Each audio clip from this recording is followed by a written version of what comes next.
сөзүмдү бүткүл группалардан бөлүштүрүп койсоңуздар деп суранып кетет элем. Баягы эле система калыптыр, эч ошол системадан чыга албай турбуз да. Баягынтип эле сизди жалман талапкерлер алдап туура эмес нерселерди кылдыртып атат да. Паспортну тиги агитатор акчага алып алган агитаторлор келип паспорттун данныйларыңарды чогултуп кетип, биз бир урууданбыз, биз бир айылданбыз, биз жердешпиз деп барып силерди кыйнап ушуга салгыла депчи. Ушул күнгө чейин бир дагы адамдын бюллетени ачыкка чыккан эмес, кимге добуш бергени. Сиз жана бюллетенди колго алганда, сиз кимге добуш береткениңиз, ал өзүңүздүн ишиңиз. Мен сизге сөз берем, эч ким сиздин бюллетениңизди көрө албайт. Ал боюнча биздин урматтуу президентибиз да айтты, эми мурунку жылдары ушундай ыплас иштер болгондо мен түшүнчүмүн да, эми баягы калктычы. Анткени ал кезде мамлекеттик системада башкача иштечи, туура эмес көрүнүштөр да болчу да. Азыр президент баш болуп, өзүңөрдүн уулуңар Эрулан Кокулов да силерге сөз берип, силердин бюллетениңерди эч ким көрө албайт экенин тастыктап берип атабыз. Гарантия болуп берип атабыз. Каалаган адамыңызга шайлай бериңиз. Ошол жерге барганда, ошол жерге кирип бюллетенди алгандан кийин бүттү. Бүт баары сиздин колуңузда, сизди эч ким карап турган жок.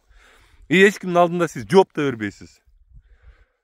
Эгер сиздин буга чейин паспортуңуздун данныйларын чогултуп кеткен болсо дагы, эгер сиз бир нерсе болуп, ошол адамдарга байланышыңыз бар болсо дагы, эгер сиз Кудай сактасын, бирок андан акча алган болсоңуз дагы, жана жердешиңиз болсо дагы, бир уруудан болсоңуз дагы, бирок бюллетенге барганда ал адам сизди уят кылып же болбосо коркутуп бир нерсе кыла албайт. Анткени ал көрбөйт сиздин кимге добуш бергениңизди.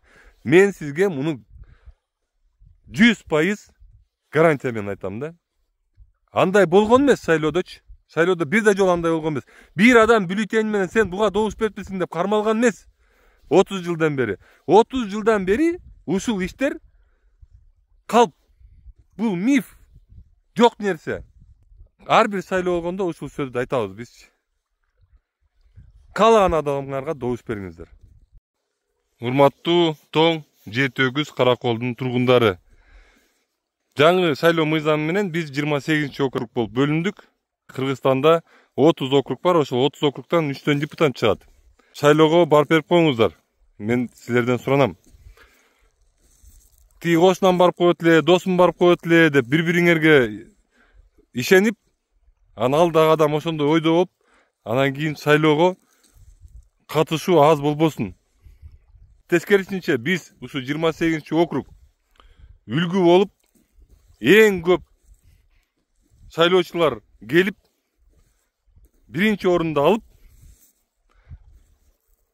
Кыргызстандын келечегине ошол нерсебиз менен салымыбызды кошуп, бир дем алышта 20 мүнөт, 15 мүнөт эле убактыбыз кетет.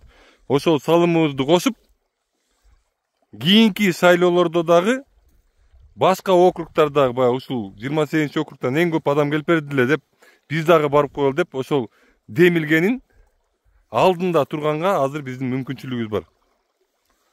Ошол себептен кошунам барып коет, досум барып коет, тууганым барып коет дебей, чет өлкөдөгүлөрдөй болуп, өзүңөрдүн шайлоо укугуңарды өзүңөргө майрам сезип, 30 ноябрда шайлоого барып берип коюңуздар.